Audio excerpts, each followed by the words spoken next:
bah ça va toi, c'est cool, t'es à ton compte, tu bosses quand tu veux, t'as pas d'horaire.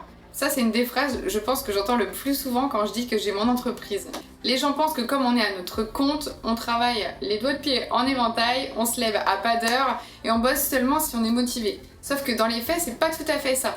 Alors effectivement, on a une flexibilité dans nos horaires, on peut se permettre au besoin d'aller chercher nos enfants à l'école, de prendre des rendez-vous médicaux par exemple, au milieu de la journée, certes. Mais ça implique aussi qu'on peut travailler à des heures au-delà des horaires de bureau. Parfois, tu vas tomber sur un client qui bosse de 6h du matin jusqu'à 21h tous les jours de la semaine et qui sera pas dispo autrement que le soir ou le week-end pour pouvoir échanger avec toi. Là, forcément, tu es obligé de t'adapter, d'adapter ton planning à ce client et c'est ok.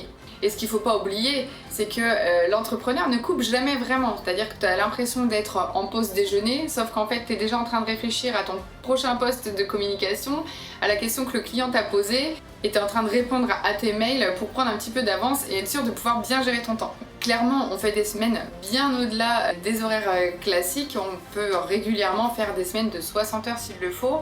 Mais on a quand même un job de passion. Du coup, ça efface un petit peu tous ces à côté. Et tant qu'on arrive à jongler entre nos objectifs et nos priorités professionnelles et notre organisation personnelle, familiale, tout va bien. Je pense que les gens devraient vraiment arrêter de croire que les entrepreneurs se la coulent douce et ils devraient plutôt les soutenir dans leurs projets.